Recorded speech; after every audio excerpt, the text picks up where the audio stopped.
Hola chicos, bienvenidos. En este video vamos a aplicar la divergencia sobre un campo vectorial y sobre un campo tensorial. Este primer ejemplo habla de la divergencia de un campo vectorial, recordando que la divergencia de este campo es cuando se está utilizando un producto punto entre cada uno de los factores. También se puede aplicar la predicción del orden del resultado porque recordando que cuando estamos aplicando un producto punto entre dos vectores o entre este caso el operador diferencial vectorial nabla y el vector b, pues el resultado va a ser igual a la sumatoria de cada uno de los órdenes de los factores menos 2. Por lo tanto, vamos a ver que 1 más 1 da 2, menos el 2 de la fórmula es igual a 0. Por lo tanto, tenemos que obtener un escalar. Bien, podemos observar en el resultado que sí obtenemos un escalar porque no tenemos ningún vector unitario, pero vamos a verificar el procedimiento. Ahora bien, el operador diferencial nabla se representa como tal, la parcial con respecto a x1 de e sub 1, en producto punto con el vector b, que se representa como la sumatoria desde j igual a 1 hasta 3 de la componente b sub j y el vector unitario en j. Ahora bien, el producto punto se va a efectuar tal como las otras operaciones entre los vectores unitarios. Si reacomodamos las sumatorias, los vectores unitarios y aplicamos la parcial x sub i sobre las componentes b sub j, entonces, por lo tanto, obtenemos lo que sigue. El producto punto de dos vectores me va a generar un delta de Kronecker en i sub j. Y cuando delta de Kronecker compacte, va a compactar estas dos sumatorias, va a generar una nueva sumatoria en k y va a desaparecer. Y todos los subíndices que contenían i sub j van a cambiar a k. Por lo tanto, nos queda una sola sumatoria que va a agrupar la parcial con respecto a x sub k de b sub k. Y por lo tanto, no tenemos ningún vector unitario y sabemos o comprobamos que aunque están agrupados tres términos aquí, representan un escalar. Ahora bien, eso significa que si aquí son tres términos como tal, pues cada uno de esos términos tiene la misma estructura, es decir, la parcial con respecto a x sub algo sobre b, más la parcial con respecto a x sobre b, más la parcial con respecto a x sobre b. Y si se están moviendo de forma igual, entonces me va a quedar aquí sub 1, 1, sub 2, 2, sub 3, 3.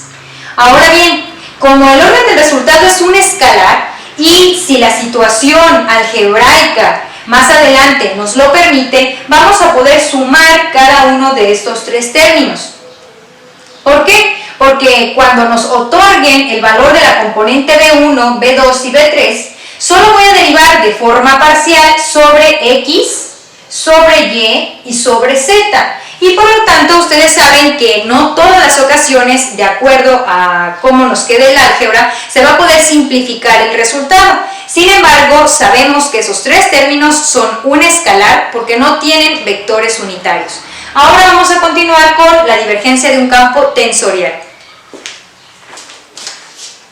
Cuando realizamos o aplicamos la divergencia de un campo tensorial, pues entonces tenemos al nabla en producto punto con tau.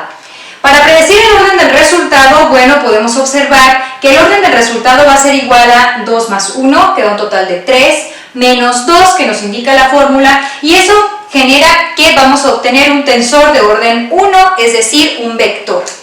Si obtenemos un vector, nos tiene que quedar o sobrevivir al final en el resultado un vector unitario, simplemente. Bueno, vamos a proceder a realizar la sustitución de nabla y después que se encuentra el producto punto con la sustitución en sumatorias del tensor tau. Ahora bien, agrupamos las tres sumatorias, agrupamos los vectores unitarios y aplicamos la parcial con respecto a x1 sobre cada una de las componentes en tau. ¿Qué es lo que va a suceder acá? Bueno, esto producto punto entre los dos vectores unitarios va a generar un delta de Kronecker sub ij, que a su vez va a sobrevivir este vector unitario en k.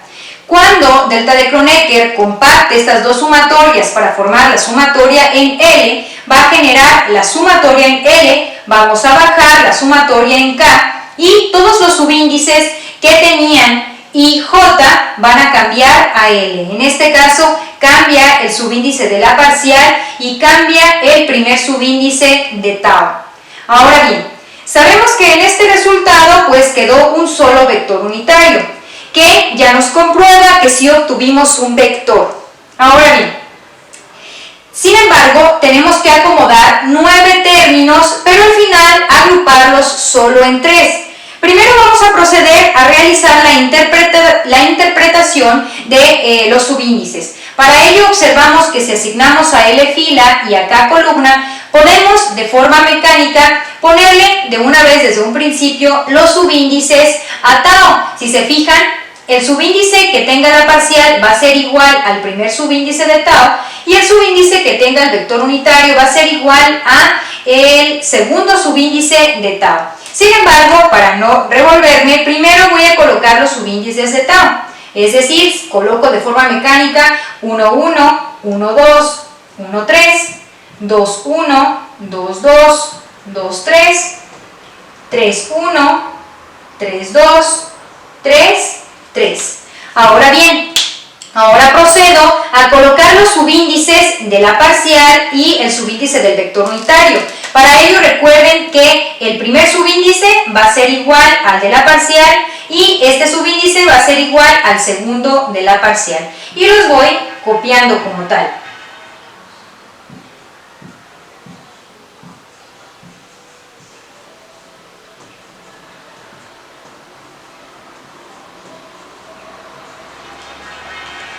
Una vez que he realizado la sustitución de los subíndices, voy a poder identificar cuáles términos se van a estar sumando entre sí.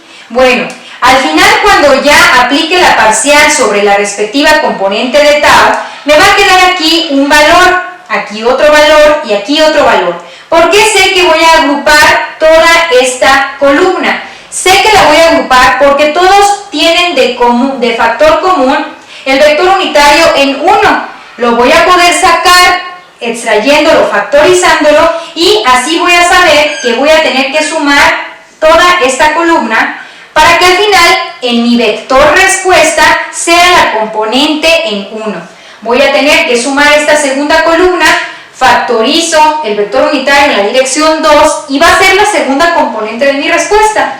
Y al final agrupo toda esta tercera columna y factorizo el vector unitario en 3, que va a corresponder a mi tercer componente de mi vector respuesta. Bueno, esto es todo en este tipo de ejercicios. Vamos a continuar con más operaciones que involucren al operador diferencial vectorial nápula.